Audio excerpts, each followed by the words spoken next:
Bonjour, ici LT Survival. Comme plusieurs d'entre vous m'ont demandé suite à mon vidéo du coucher par moins 23 à l'extérieur, ils m'ont demandé ce qu'on avait utilisé comme système de coucher, le sleeping bag, pour être en bon français. Ben, le voici, c'est le sleeping bag militaire canadien. Je vais vous faire la démonstration là, de qu'est-ce que c'est que chaque morceau. Puis je vais vous dire qu'est-ce que j'ai rajouté au système pour être encore plus confortable. Restez à l'écoute. On revient dans une seconde.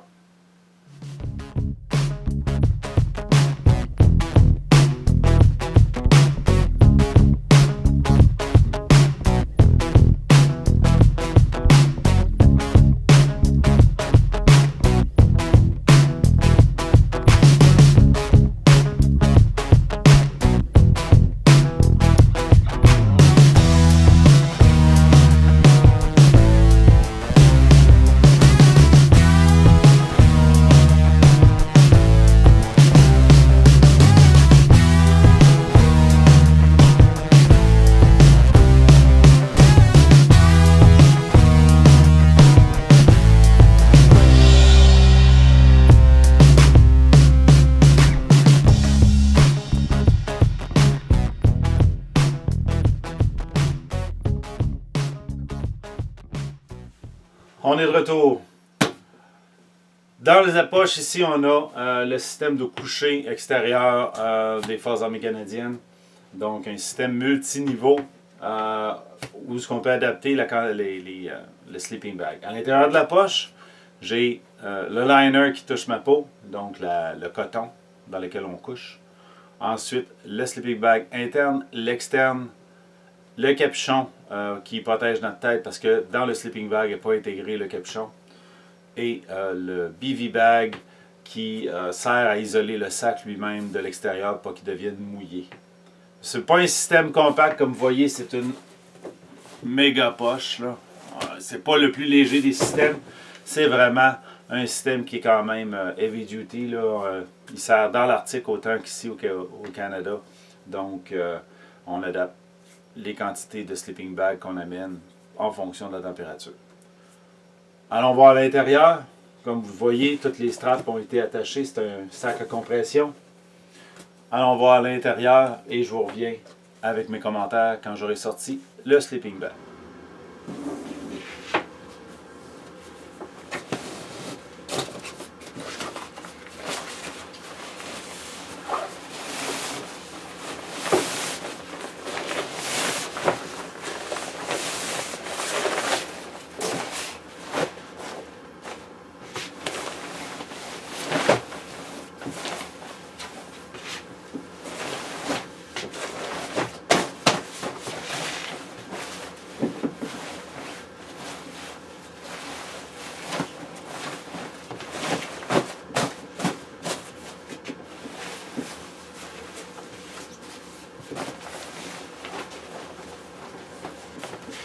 Comme vous avez vu, j'ai sorti le sleeping bag en un seul morceau de mon sac de compression.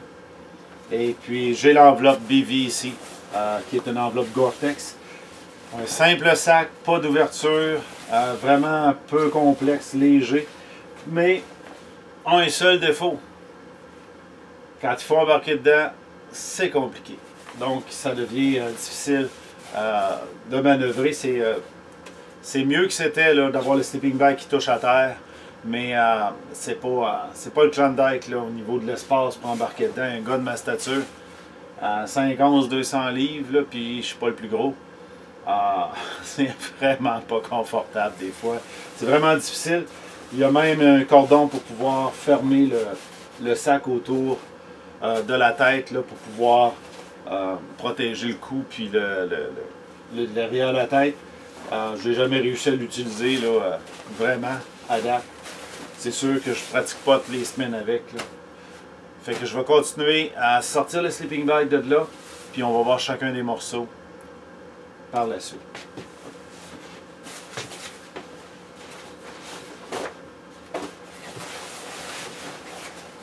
Ah oui, je voulais vous montrer la flanelle. La flanelle. Comme vous voyez, c'est un tube aussi. C'est un tube pour le sleeping de la même grandeur. Peut être attaché à l'intérieur. Personnellement, je préfère ne pas l'attacher parce que je vais me glisser souvent dans la flanelle. Je vais me déshabiller. Je vais insérer mes morceaux à l'intérieur du sac ou dans mon sac de transport pour les protéger. Puis, je vais embarquer dans la flanelle. Ensuite, je vais prendre la flanelle puis je vais me glisser dans le sleeping bag. C'est un petit peu moins compliqué que d'essayer de glisser dans la flanelle. Puis l'ouverture est plus grande, fait que j'ai plus de facilité à embarquer dedans. Donc, je vais continuer à sortir le sac, puis je vous montre les autres morceaux.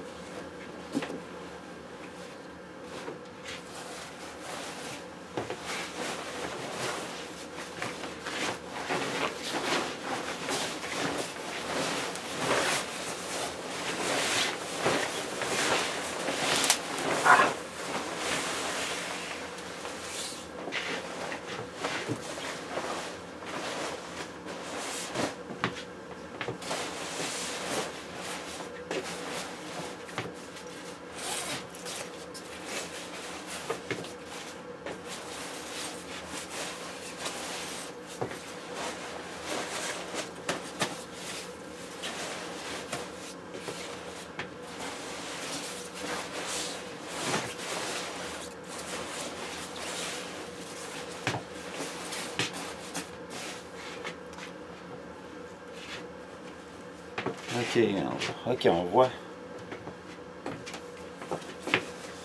Donc, comme vous voyez, plus je bouge le sac, plus il se gonfle d'air.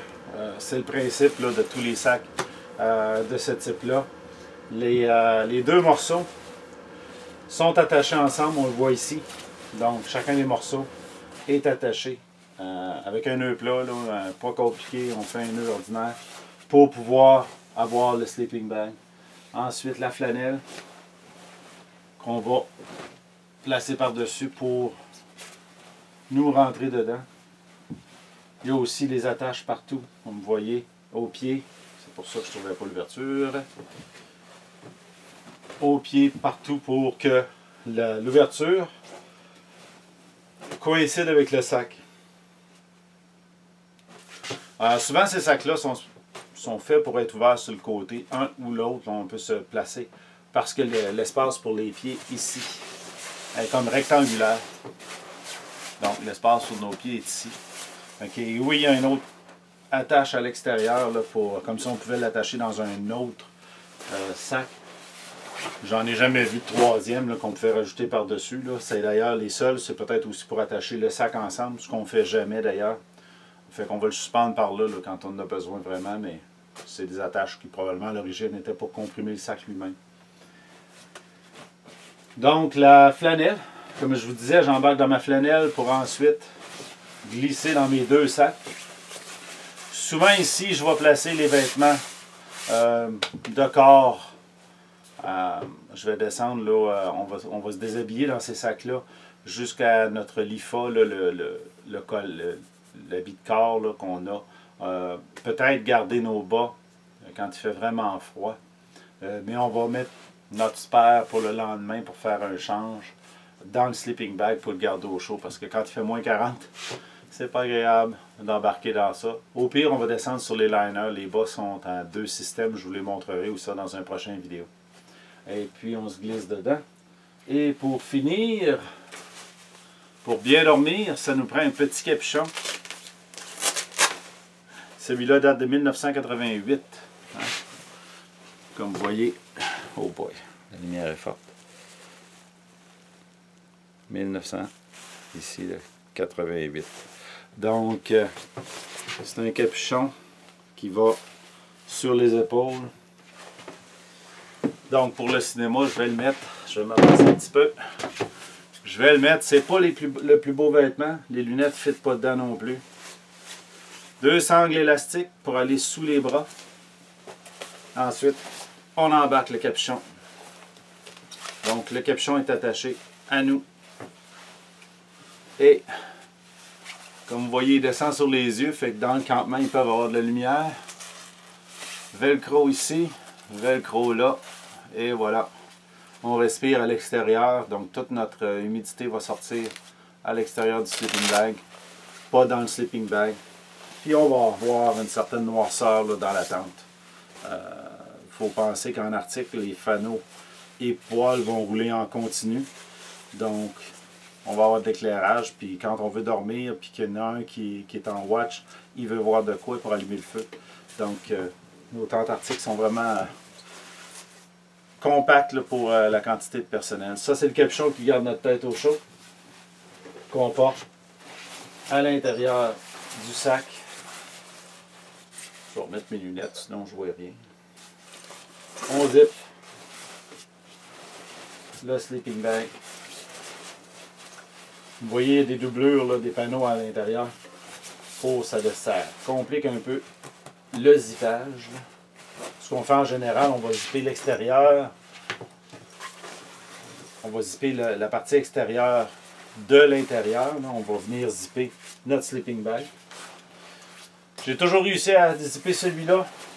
Pas souvent celui-là. On dirait qu'il est tellement petit ou qu'il est tellement difficile à se positionner dedans que ça devient compliqué. Et c'est là que rentre en jeu l'autre élément que je rajoute souvent. Donc on zip ici.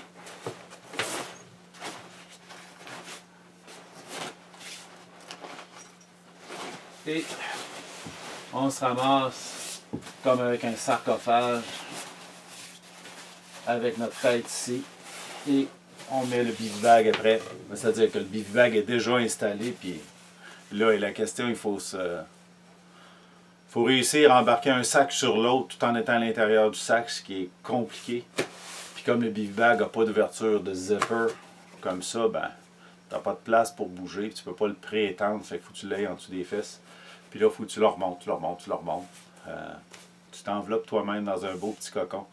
Ça prend un certain temps avant de finir d'embarquer dans le sleeping bag.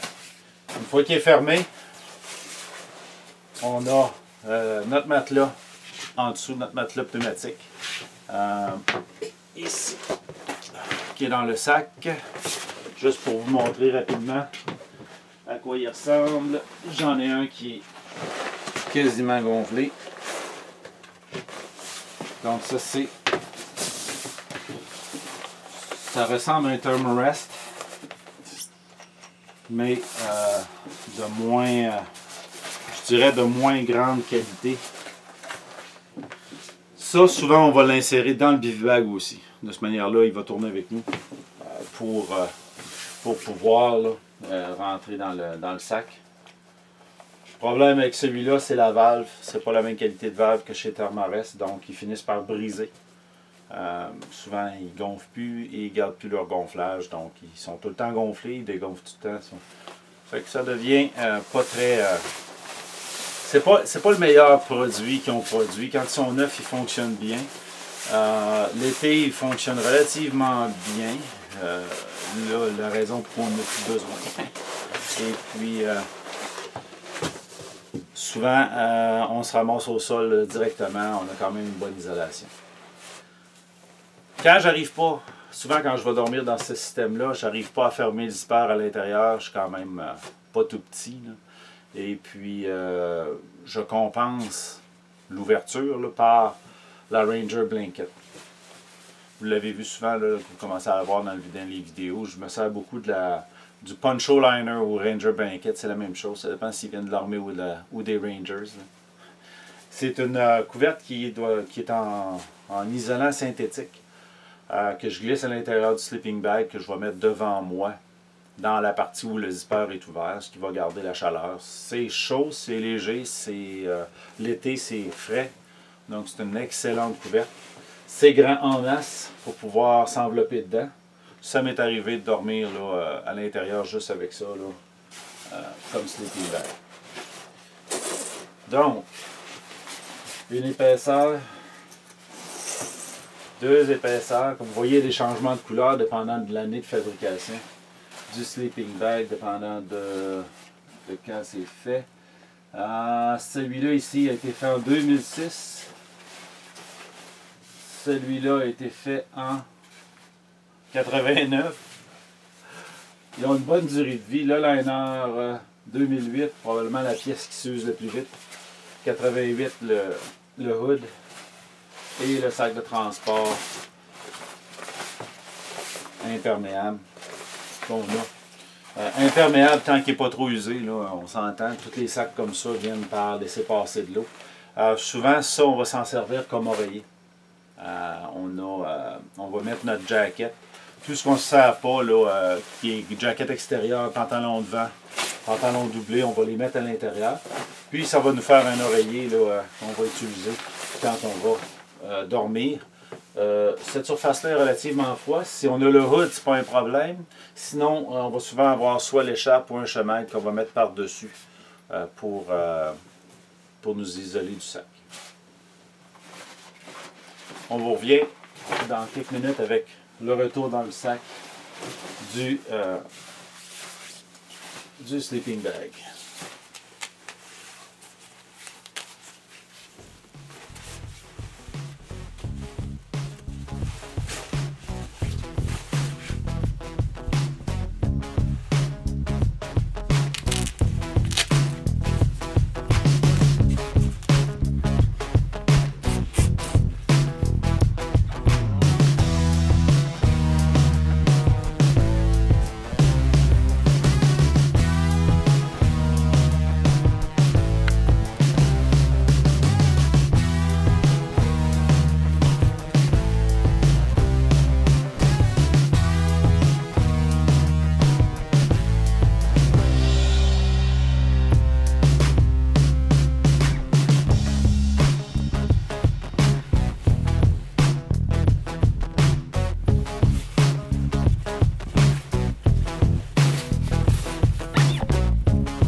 Ok, je viens de vous montrer en silence l'entrée du sleeping bag dans la poche. Juste vous montrer quelques caractéristiques dans la poche BV. Là. Ok. Vous voyez ici, on a la tête avec le sleeping bag puis le hood. Ok. Donc, si on est capable de le fermer, ben, ça protège complètement. Il nous reste juste la bouche ici qui est libre pour respirer. C'est un sac étanche, donc on ne respire pas dedans autant que possible. Ça n'aide pas notre cas quand on respire dedans. C'est étanche. Hein? Donc, comme vous voyez, on a la fin du sleeping là, qui arrive ici. Donc, le sac complet a été remis. Là, on va passer à l'étape de remettre ça dans la poche et vous allez voir, je vais essayer peut-être même de l'accélérer parce que ça va être long. on dirait pas que tout ça peut fitter dans cette poche-là. Première chose qu'on fait, c'est d'étendre tous les cordons, là, comme vous avez vu quand j'ai fait les close-up.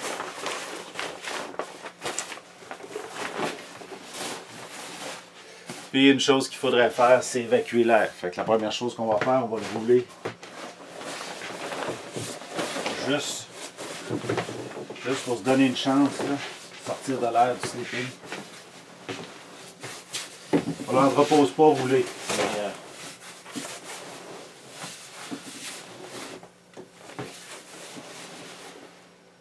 Juste sortir de l'air si vous avez le temps. Là.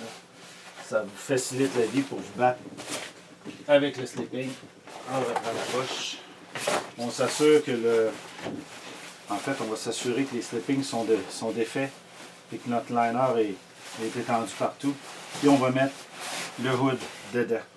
Si j'amenais ma Ranger Blanket, je la glisserais à l'intérieur aussi. Ou je l'aurais ailleurs sous mon sac, un ou l'autre.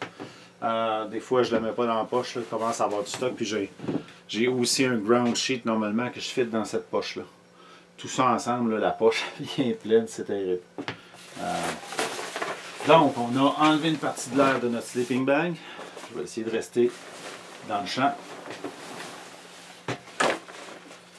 Et on stuffe la poche.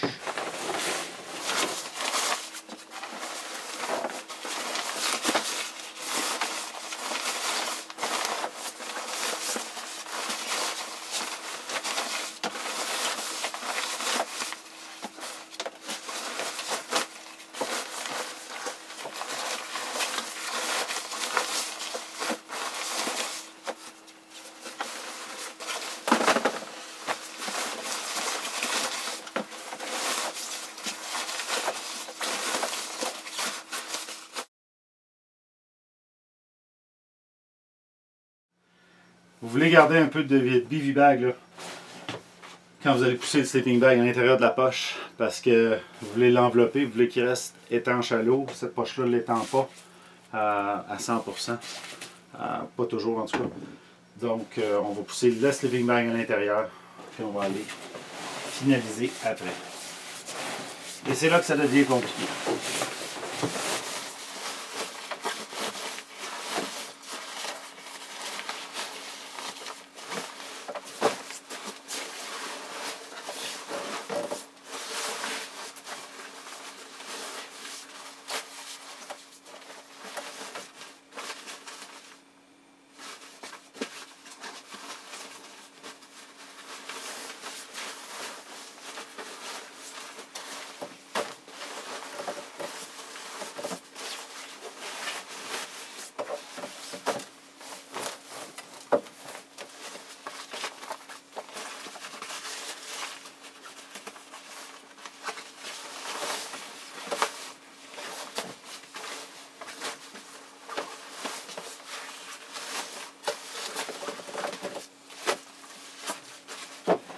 Ok, il y a un truc, là, on dirait que le sleeping bag veut vraiment pas rentrer dans ma poche.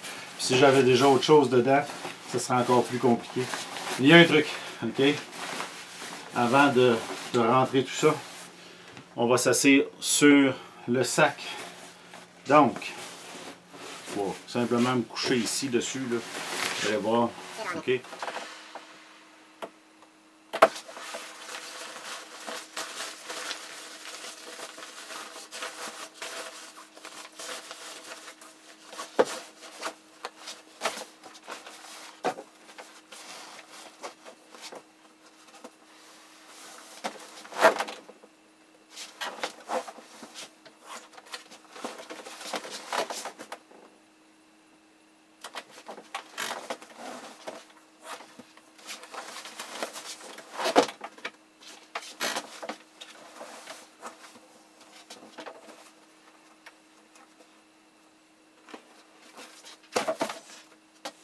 Une fois qu'on a comprimé le sac, ok, je me suis couché dessus comme vous avez vu. Normalement on le fait au sol là, directement.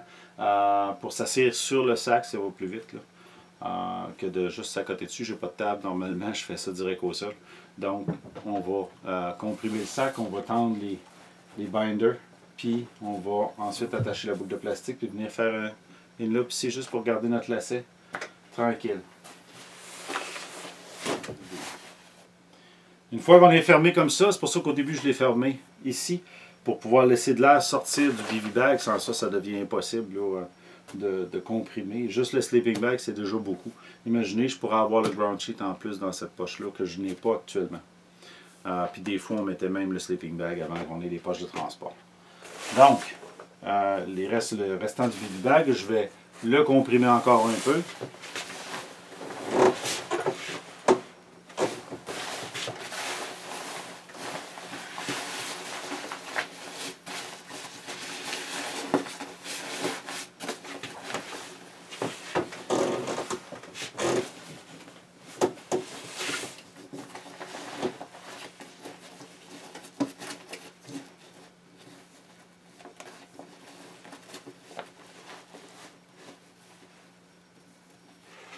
OK.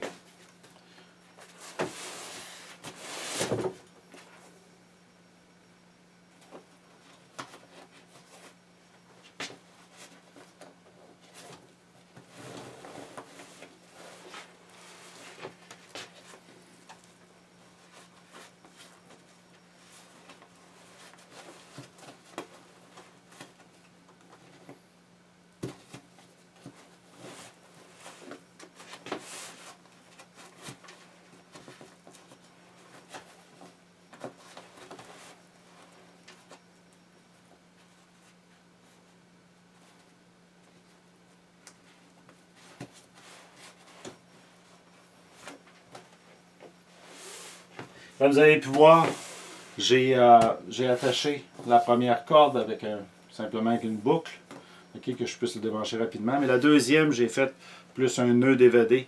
Je vais faire un close-up sur le nœud. Oups, là. Donc, ici, comme vous pouvez voir, j'ai passé la corde dans les deux premiers D-rings que j'ai refermés. J'ai passé une loupe dans lequel j'ai passé une deuxième loupe pour pouvoir avoir un nœud de l'évadé après qui me permet de tirer et démancher ma loupe. Les loupes vont simplement se démancher et je vais pouvoir travailler. Je garde mes cordes très à leur place. Ça supplémente les boucles de plastique qui des fois vont relâcher. Et puis surtout dans l'ancien système qu'on avait avant, il y avait bien tendance à se relâcher beaucoup. Fait que ça supplémentait, puis ça garde les lacets là, au lieu de traîner partout. Toute tête. Oups.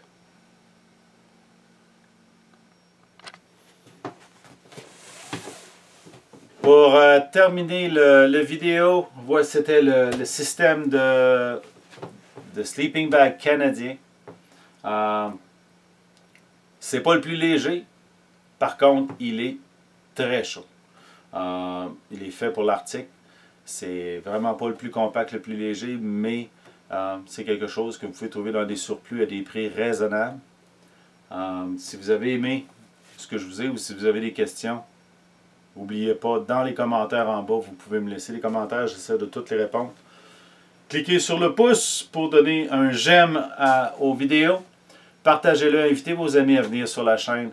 Ça nous fait toujours plaisir d'avoir plus d'abonnés. De subscribers, j'étais pour dire, mais d'abonnés, le terme correct en français. On a d'autres vidéos là, qui s'en viennent sur l'équipement. J'ai aussi, si vous voulez m'aider à acquérir de l'équipement, j'ai une boutique Amazon qui ne vous coûte rien, mais qui fait en sorte que vous êtes référé par moi sur Amazon pour acheter du matériel. Il y a de bons produits. Vous pouvez les obtenir rapidement, les livres en particulier là, et tout ça. Donc, il y a beaucoup de produits qu'on peut avoir sur Amazon qui ne sont pas mauvais, qui sont même ce que vous trouvez dans les marchés en général. J'ai aussi d'autres produits qui sont venus d'une autre source que je vais garder confidentielle pour là. Non, c'est pas une source qui est secrète, mais c'est du produit qui vient de l'extérieur du Canada et des États-Unis. Et puis, qui est pas toujours de la qualité qu'on s'attend. Par contre, les délais sont plus longs quand vous voulez commander là-bas. Et puis, je vais faire des tests sur les produits que j'ai reçus. J'en ai d'autres qui sont en cours de route. Et puis, on va vous montrer ça dans les prochaines vidéos. Je vais avoir une couple de prochaines vidéos qui vont être encore à l'intérieur parce qu'à ce temps-ci, on a encore beaucoup de vent et j'ai toujours pas mes microphones fonctionnels sur la caméra vidéo. Malheureusement, le jack de ma caméra vidéo, je vais vous donner un petit update, est toujours non fonctionnel. Il faut que je retourne chez celui qui me l'a vendu pour voir comment ils vont appliquer la garantie sur ce produit-là. Après ça, on va avoir une caméra qui va être fonctionnelle. Les micros fonctionnent aussi sur mon cellulaire. Je vais combiner. L'autre jour, j'ai fait une vidéo avec les cellulaires, pas de micro, mais j'ai des microphones là, qui fonctionnent aussi sur le cellulaire. Ça va me faire une deuxième caméra. Donc, on va pouvoir avoir deux angles. Il reste à avoir un deuxième trépied et des choses comme ça. Donc, on va s'upgrader tranquillement. On va pouvoir vous amener de nouveaux vidéos. On va essayer d'avoir une meilleure qualité aussi. Si vous avez aimé la vidéo, n'oubliez pas, le j'aime, souscrivez, abonnez-vous, ou partagez la vidéo et amenez vos amis sur la vidéo, ça va me faire plaisir. On va se revoir dans les prochaines vidéos. Restez à l'écoute.